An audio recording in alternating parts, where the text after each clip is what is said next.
Welcome to a new Team CGC 9.8 video. Today I have 5 9.8 comics I got wrong. So first one up is an Infinity Gauntlet #1 in a 9.8. Yeah, and I'm seeing this one kind of cool down recently, I think. I had saw a sale go in a direct edition 9.8 for $250. And this one kind of surprised me. In the last sort of 2 to 3 months, I saw a few sales around $350. And, it kind of coincided with the George Perez signing at CGC.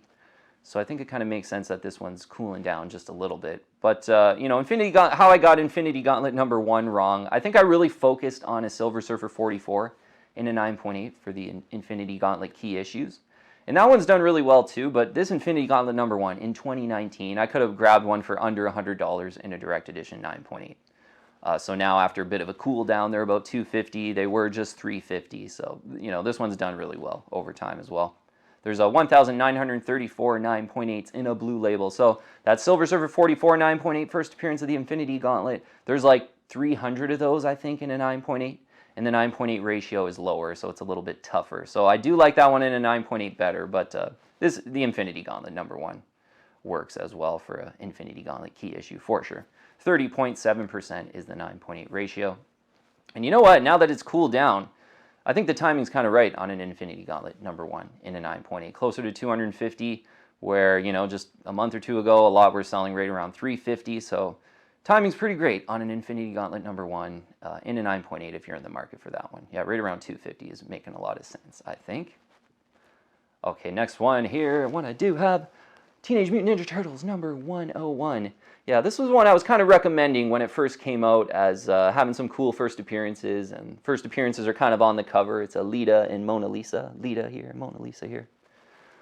So it was one I was kind of recommending as a new comic book when it first came out, but I ended up paying for this one in a 9.8. It was $210 or so in an auction. I think it was like $208 or something like that. A recent sale I saw for this one sold for $127 or best offer. So, maybe around $100 that one went for. I saw one in an auction sell for like $98 as well for this one.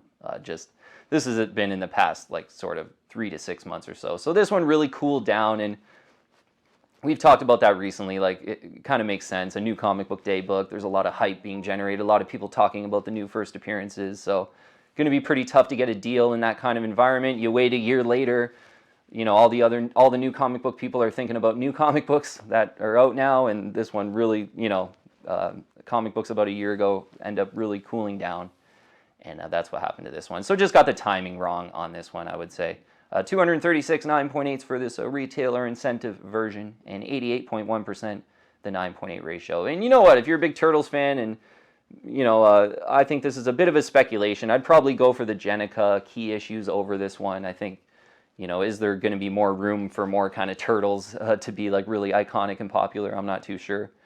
But if you're a Turtles fan, kind of around $100 in this more rare variant, I think is making sense if you can swing that. So one that's cooling down, I kind of got the timing wrong, but actually right now is a pretty decent value if you're a Turtles fan. Okay, next one I do have as well. Yeah, it's a Teen Titans #12. And this one, pretty much one of my favorite modern 9.8 comics. First appearance of the Batman Who Laughs, probably my favorite, like, brand new villain that's come out pretty recently. And a tough in the 9.8 as well, with a 25% is the 9.8 ratio. 679 9.8s in a blue label. So, the way I got this one wrong, I think, was I really kind of recommended this one quite often over the last year and a half. They were selling sort of around like $700 during that time. I saw a recent sale in a 9.8 for $525. And I think, during that time, maybe I misjudged some of the popularity and hype that was being generated from, like there was The Batman Who Laughs, a limited series sort of during that time. So, there was still some, hype and extra demand being generated, I think, during that time. So despite it being a really tough 9.8 and one that still kind of makes sense, I think right around those $700 to $800 prices, let's call it 6 to 12 months ago, maybe was a bit of a missed timing by myself to, kind of pound the table on this one. One selling for $525, closer to $500 for a really tough 9.8 with the first appearance of the Batman Who Laughs, especially if you really like the Batman Who Laughs. This one's just a really tough, high-grade comic book in the modern age. So I would actually recommend to kind of get in there at $500 now, but going down as one I got wrong on because, yeah, you know, it was sort of 700 to 800 when I was thinking it was a pretty great buy, and probably can get it closer to 500 nowadays in a 9.8. So I talked about this one recently. It was a Final Crisis number 7 in a 9.8, first appearance of Calvin Ellis Superman. And Calvin Ellis Superman is pretty much like Barack Obama, but he's Superman. He's like the president in these comics as well. But I think there's a way cooler, sort of newer Superman to speculate on, and that's the Vel-Zod Superman. So, you know, I just kind of embarrassed that I even recommended the Final Crisis number 7 when, in my opinion, the Vel-Zod Superman is way cooler with like way better art. So getting it wrong, I think, on a Final Crisis 7. Earth 2 number 19 is the first appearance of Vel-Zod. And Earth 2 number 25 is like the first Vel-Zod cover. And a lot of people are saying that's like his first full appearance as well.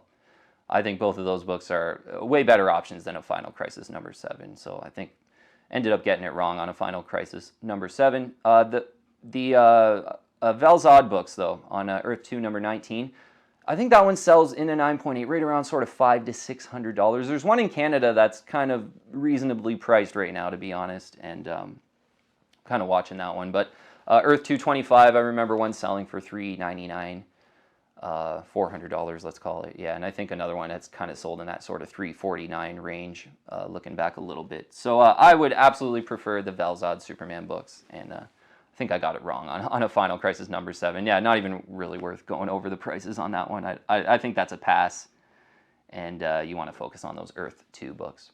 Okay, last one here is a Savage She-Hulk number 1 in a 9.8.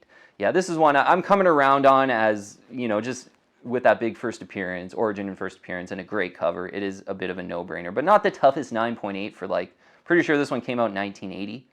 There's a 2,355 9.8s in a blue label, and 22.6% is the 9.8 ratio, which, yeah, for a book that's pretty much almost in the 70s book, that's not very tough of a 9.8 at all. Like almost 1 in 4 of them are 9.8s for a book that came out in 1980. So I was always kind of turned off to this one because it didn't look that good on the census, but over time, I've grown to like it, and you know, it's certainly one I've been wrong on because you know, it was 400, maybe even a little bit less. I could actually remember them. This was pre, you know, She-Hulk's coming out in her own show. This was all before that.